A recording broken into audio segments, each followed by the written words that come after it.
उन्हें नाना प्रकार से समझा रहे हैं, मैया रो नहीं, भगवान चले जरूर गए हैं लेकिन तुम्हें बड़ा याद करते हैं, भूले नहीं है, आएंगे। तो यशोदा कहने लगी वृंदावन से मथुरा की दूरी ज्यादा नहीं थी, कन्हैया को बरसें हो गई। अरे अगर अपनी मां की याद कर ली होती तो हमें कभी दर्शन भी दे जाता, वृंदावन में रहता अन्यथा मथुरा में ही, लेकिन कन्हैया अपनी मां को तो दर्शन एक बार जरूर दे जाता। तो उद्धव ने समझाते कहते मैया रो नहीं, हम यहां से जाएंगे तो भगवान को तुम्हारे करीब जरूर भेजेंगे। पूरी रात उद्धव वहां रुके और पूरी रात उद्धव रुके, सुबेरा हुआ, वृंदावन से बाहर की ओर जब शौचालय के लिए उन्होंने गए हैं तब उन्होंने गोपियों के नजारे को देखा है। सुबह के वक्त पे गोपियां इधर उधर से कुआं पे इकट्ठी होती हैं, फटे पुराने गंदे वस्त्र धारण किए हुए हैं। कन्हैया की याद में बड़ी बेचैन और बड़ा मलिन है। जब चारों तरफ से कुआं पे इकट्ठी हो जाती हैं तो पानी भरना तो गोपियां भूल जाती हैं, सब भगवान कन्हैया की ही चर्चाएं करने लगती हैं। अब उद्धव ने दूर से निहारा, क्या देखा? कोई घट भरे घाट पर ही और घंटों से खड़ी दिखाई।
किसी गोपी के हाथ में रस्सी है, किसी के हाथ में गड़ा है, किसी ने जल भरने के लिए अगर कुआं में फंसा दिया है तो खींचने तक का ध्यान नहीं है।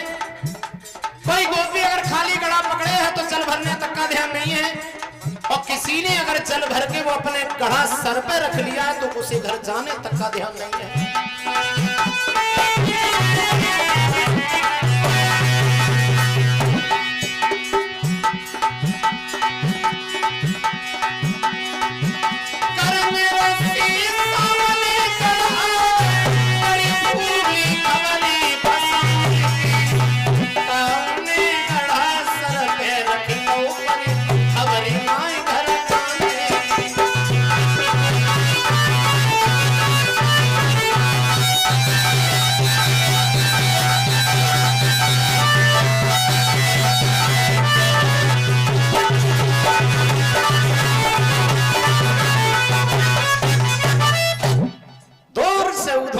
का दृश्य देख रहे हैं, चारों तरफ से गोपियां जब कुआं में एकत्रित हो जाती हैं तो पानी भरना भूल जाती हैं, सब भगवान कन्हैया की ही चर्चाओं में लग जाती हैं।